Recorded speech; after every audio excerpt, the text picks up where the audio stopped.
teman-teman kalau misalnya punya pertanyaan atau ada ide topik buat kita sharing bareng, bisa langsung tulis di komen aja ya. Thank you. Didn't even ask me what I wanted. You made dumb assumptions. Clearly not your forte. Clearly don't be fucking. You've been fucking liars. Thought that I should let you know. And you was talking freaky, like you was gonna show. I started losing interest. I started to zone out. Halo, ketemu lagi sama Mama Yum di sini dan terima kasih sudah mampir ke channel YouTube aku. Jangan lupa di subscribe, jangan lupa juga itu dinyalakan lonceng notifikasi biar kamu tuh gak ketinggalan sama cerita-cerita setiap malam Jumat. Oke, kali ini aku mau cerita tentang perjalanan kehamilan melahirkan. Iya itu aja ya, kalau menyusui kayaknya nggak usah deh. Kenapa? Soalnya minggu depan Levi ulang tahun. Ya ampun, gak kerasa si bayi itu dia sudah berulang tahun yang pertama. Gitu deh. Tapi aku gak cerita cuma tentang Levi-nya aja. Jadi memang aku mau cerita dari awal semuanya, dari aku nikah, program dan lain-lainnya. Oke, jadi tonton video ini sampai habis biar kamu juga bisa tahu ceritanya dari awal sampai akhir dan tidak setengah-setengah. Menikah 2016, masih jarak jauh sama suami, belum satu rumah. Akhirnya promil kesana sini juga belum bisa kan, karena kalau ketemu tiap weekend susah di promil. Akhirnya ya udahlah. Pas udah niat nih 2017 mau fokus sama keluarga, mau resign, malah bulan apa ya itu ya, April apa Mei gitu, aku lupa. Itu aku telatnya itu sebulan, nggak mens sebulan. 2017 dites negatif. Oh ya udah, karena memang sebelumnya aku memang menstruasinya nggak teratur ya, kadang sampai 2 bulan sekali, pernah pun sampai itu 3 bulan apa 4 bulan itu baru mens, itu pernah gitu. Jadi memang akunya memang nggak teratur mensnya, jadi ya wes lah gitu kalau negatif. Ternyata 2 bulan, sampai aku nggak mens 2 bulan, aku cek kok masih belum kelihatan gitu kan. Akhirnya aku konsul sama dokter juga di sini, terus dikasih vitamin. Maksudnya itu karena dicek pun tetap negatif, dites di rumah sakit negatif. Akhirnya dikasih vitamin deh, nanti kalau misalnya udah telat, jadi telat 2 bulan, artinya 3 bulan nggak mens, baru nanti kita cek lagi gitu. Ya udah, jadi waktu itu belum ditransvaginal, jadi belum dicek USG dalam, belum, karena masih mau tunggu sampai 3 bulan kosong dulu, maksudnya kosong nggak mens itu dulu. Nah terus aku juga tanya nih sama kakak sepupuku yang SPOG, dibilangnya juga sama, dek tunggu ya 1 bulan lagi ya dicek gitu.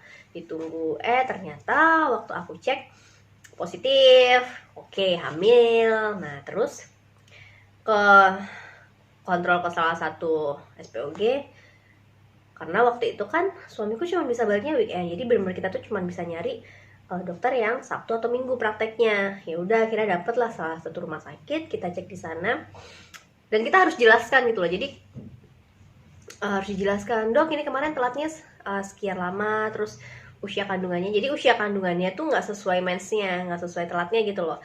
Waktu itu kayaknya jadi usia kandungannya itu di misalnya kita bilang misalnya aja ya 8 minggu gitu kan.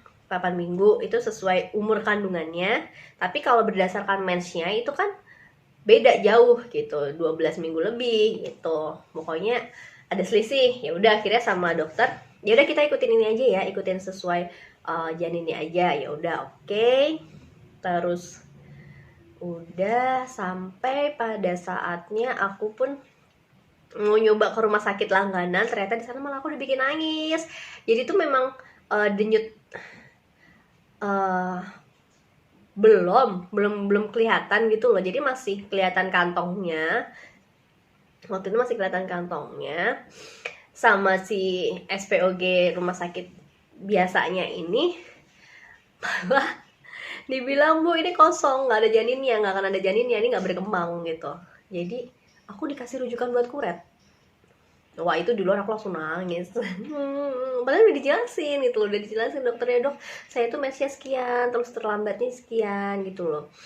Ya udah akhirnya suamiku udah kacau balau gitu juga kan, akhirnya kita balik lagi ke rumah sakit yang pertama kali kita periksa gitu. Ya udah di sana baik-baik aja loh, yang apa-apa ini kan sesuai dengan kondisi ininya apa sih, kantongnya gitu. Jadi ya memang belum terisi, nggak apa-apa, kita masih ada waktu 1 bulan lagi gitu. Ya udah kita tetap di situ, terus masih aktivitas biasa. Dan Oktober 2017 memang belum rezeki, jadi aku pecah ketuban itu bener-bener piok gitu. Untungnya aku udah belajar ya, untungnya aku udah belajar tentang, karena mungkin kehamilan pertama jadi aku rajin belajar. Rajin belajar, akhirnya piok, wih keluar itu air-airnya, jadi kayak ngompol yang nggak bisa ditahan gitu loh, jadi gedak dikit langsung keluar air kayak gitu. Dan waktu itu aku masih, menurutku masih baik-baik aja, karena aku juga nggak tahu kan harus gimana. Jadi harus gimana itu sebenarnya aku tahu aku harus tetap minum untuk menormalkan, untuk menjaga si ketubannya ini di dalam, biar jangan terlalu banyak berkurang, jangan sampai kering gitu. Jadi waktu itu kondisinya aku tuh masih stay-nya di rumah Jakal gitu kan, sendiri. Jadi waktu itu aku lagi proses penutupan apotek tempat aku kerja. Ya udah akhirnya waktu itu aku masih bawa berkas-berkas, aku masih mampir ke fotokopian. Waktu itu aku pakai pembalut sampai gonta-ganti berkali-kali buat nampung cairan ketubannya gitu kan, masih situ. Terus habis itu masih fotokopi, habis itu mampir, aku nggak langsung ke rumah sakit nih, padahal aku ngelewatin. Jadi aku masih mampir ke toko alat kesehatan buat beli kertas lakmus. Jadi waktu itu aku beli kertas lakmus warna merah. Jadi kalau misalnya kita beli kertas lakmus warna merah, terus nanti ditempelin, dikasih ke cairan yang waktu itu menurutku adalah cairan ketuban. Kalau bener dia ketuban, dia akan berubah menjadi biru, karena cairan ketuban itu jenisnya sifatnya basah, jadi dia akan merubah si kertas lakmus warna merah. Kalau misalnya aku punyanya waktu itu adalah kertas lakmus warna biru, berarti dia tidak akan merubah. Sedangkan kalau ada air seni ataupun cairan vagina, itu malah kertas birunya itu berubah jadi merah. Itu baik-baik aja gitu kan. Nah, udah nih, udah punya kertas lakmus merah. Waduh, ngetesnya di mana? Udah di rumah sakit sekalian gitu. Jadi memang aku ada jadwal kontrol itu sebenarnya masih sore. Ada, memang hari itu tuh aku mau kontrol gitu loh. Kontrol sore. Akhirnya aku itu siang-siangan gitu langsung ke rumah sakit, ke kamar mandi. Udah ceritanya mau ganti pembalut dulu gitu kan, dicek set, ya udah si kertas lakmus merah berubah warna biru. Untung udah punya nomor WA dokternya kan, memang dari pertama udah dikasih, ini kalau ada apa-apa langsung WA saya, langsung gue fotoin, dok ini saya ada cairan yang keluar, saya kiranya ketuban, terus ini tadi saya beli kertas lakmus merah, jadinya udah biru dok, berarti nih ketuban kan gitu. Terus dokter ada praktek nanti sore, gimana, saya harus gimana gitu.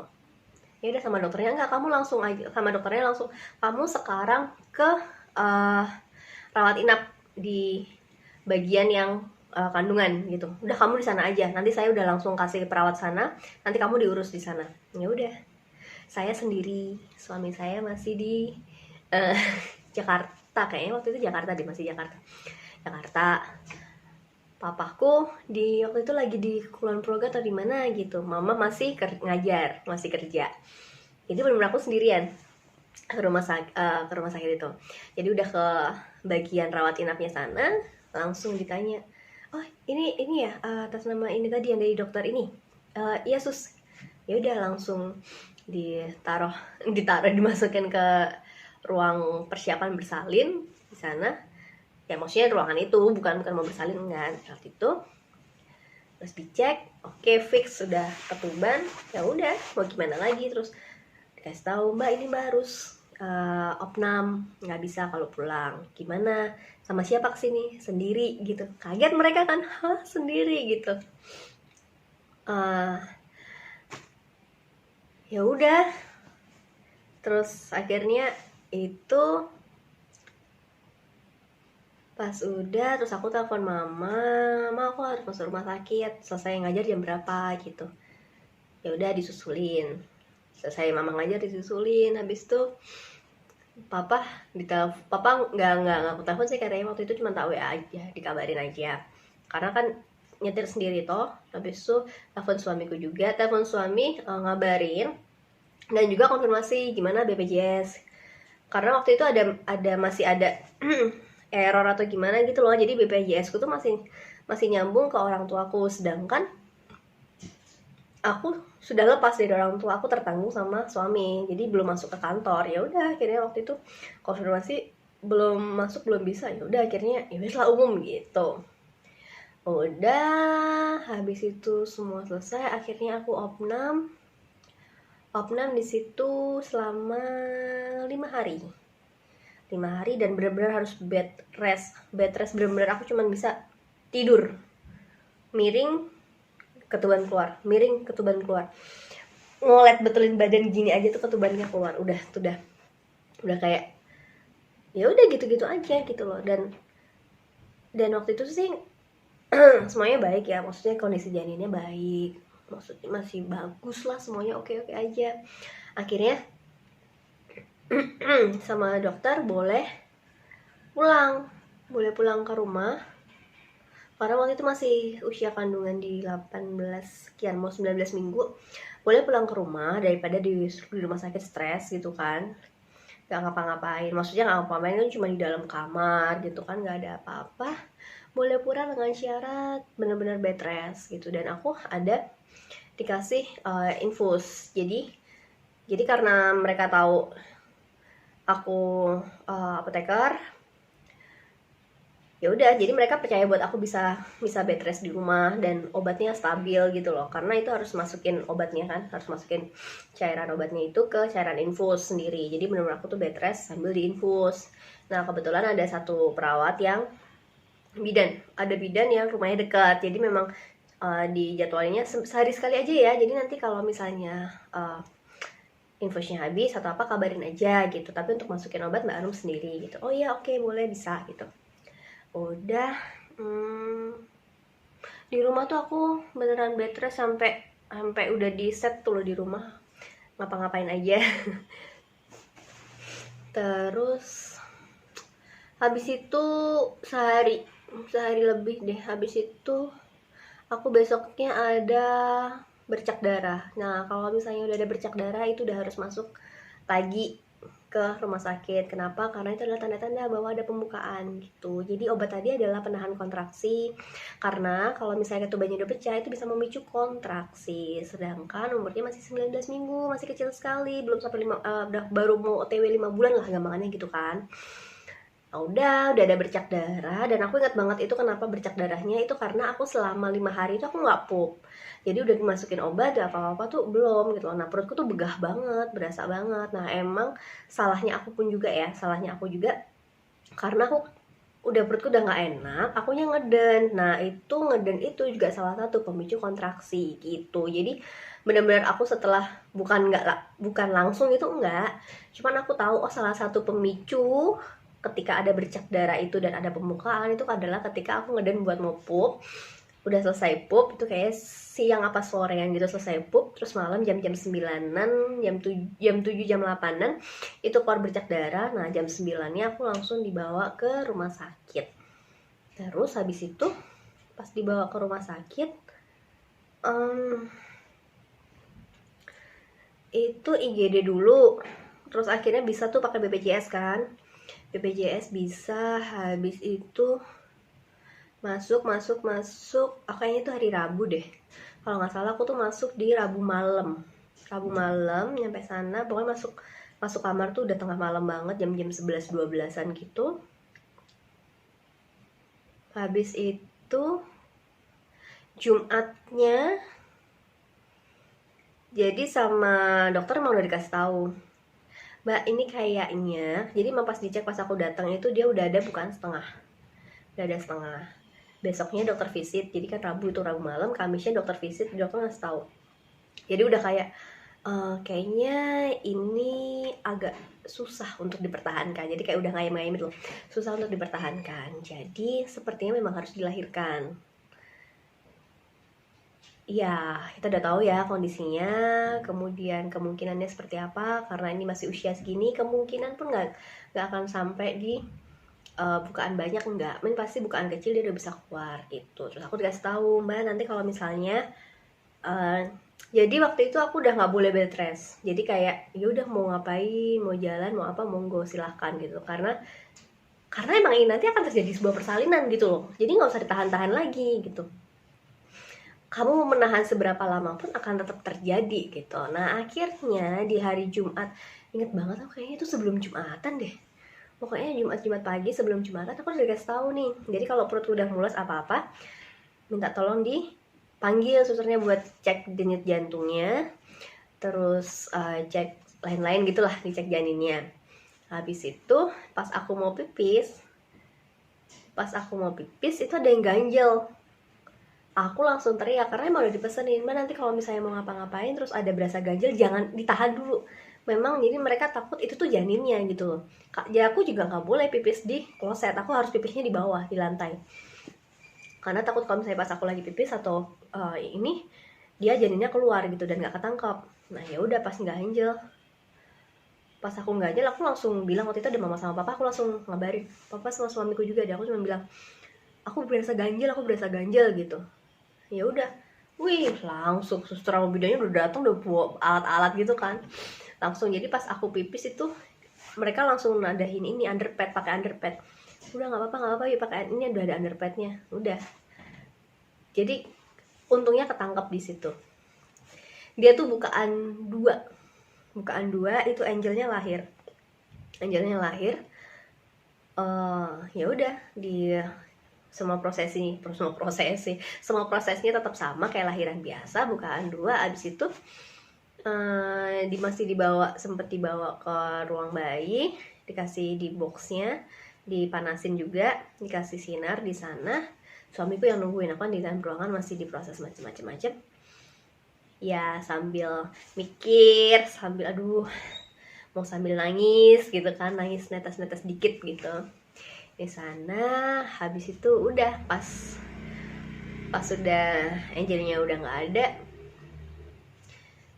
dibawa lah ke ruangan gitu. Jadi suami kan cerita itu nggak lengkap, untuk semua yang di luar lengkap kan, kalau umur segitu yang masih belum organ dalam ya, untuk luarnya udah lengkap. Hidungnya kelihatan banget, yang paling kelihatan dari semua muka tuh hidungnya. Aku bilang iya kelihatan banget, hidungnya tinggi gitu kan, hidungnya pokoknya dari semua mukanya dia itu yang paling kelihatan hidungnya. Ini mata masih ketutup, masih garis-garis gitu kan, nempel gitu. Ini hidungnya tinggi gitu, tangannya lengkap, masih dia gerak. Waktu itu dia bilang gerak kurang lebih 45 menitan. Habis itu baru udah dia sudah pulang ke surga gitu. Terus dia cuma bilang namanya Angelica aja ya gitu. Iya boleh, jadi malaikatnya mama papa sama adik-adiknya. Aku udah mau nangis. Bener loh, aku udah mau nangis loh. Terus mau nangis nih aku jadi. Jadi ketika semuanya ya udah, mata udah mengep kan, terus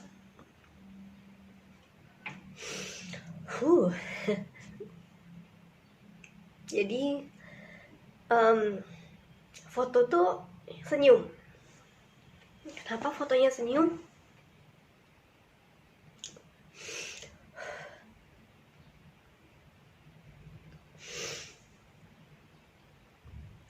Nangis. Ya gimana nih, aku nangis nih, susah cerita nih kalau aku nangis. Aduh. Jadi tuh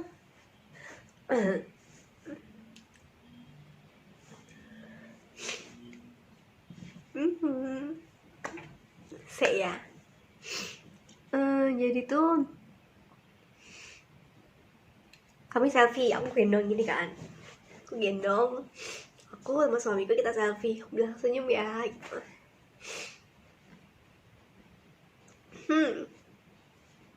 Biar keinget gitu loh.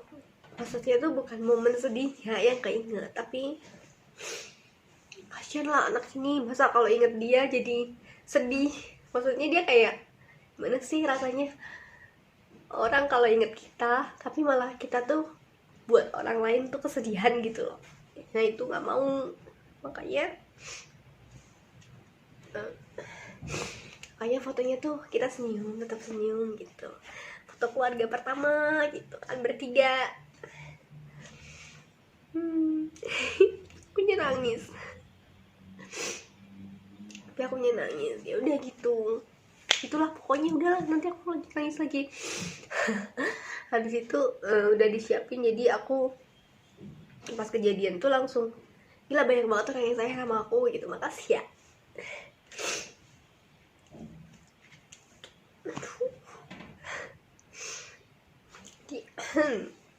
Sampai ada yang datang ke rumah sakit gitu. Jadi waktu itu Angel dibawa pulang ke rumah, dimakamin sama Yangkong sama papahnya gitu. Jadi aku sama mama di rumah sakit, masih di rumah sakit.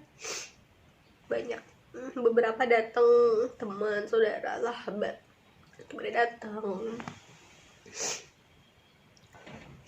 datang gitu kan buat menghibur. Ya ampun, makasih banget ya. Aku bilang aduh banyak banget orang yang sayang sama kami gitu. Terus saudara-saudara dari Solo Pusat tuh tengah malam banget tuh. Rame-rame banget, aku inget sampai susah mau masuk, sampai nego sana sini sama satpam, minta izin sama perawat berdoa bareng. Itu tengah malam tuh, jam 11 atau jam 12 dari Solo, Pak De, Bude, Mbak Mas tuh pada datang semuanya doa bareng di ruangan. Jadi memang memorinya itu memang begitu. Dulu ceritanya Levi sama Joan belum. Besoknya Angel ternyata menghabiskan satu video. Bikin satu video sendiri. Dan itu jujur menyalahkan diri sendirinya banget loh itu. Aku tuh baru berdamai sama diriku sendiri tuh baru setahun. Itu tuh ingat banget waktu ingat banget sebelum, maksudnya aku bisa berdamai sama diriku sendiri. Kayak memang itu maunya Tuhan gitu loh. Itu tuh bener setahun. Terus habis itu aku mimpi gitu kan, ada anak kecil cewek lari dada-dada. Ya udah kayak oke, baik-baik ya nak gitu. Jadi kayak kasihan dia gitu kan. Setahun mamanya nyalahin. Habis itu baru Joan ada di perut saya gitu. Jadi kayak oh ya aku udah bisa ngelepasin Angel, udah merelakan dia, memang takdirnya gitu. Oh jadi nangis. Iya gitu deh jadinya. 6 Oktober 2017. Si Angel si anak baik. Lari di surga dia. Udah ditemenin sama Asel sekarang. Nemenin Ama, terus disusulin sama Asel. Berarti ini main di sana. Jadi Asel di sini nemenin Joan udah cukup. Dia nemenin Angel. Udah ya, video Joan sama Levi bentar nanti ku bikin. Akunya nangis. Terima kasih sudah menonton video ini. Maaf ya akunya nangis jadinya. Sampai ketemu di video selanjutnya. Bye bye.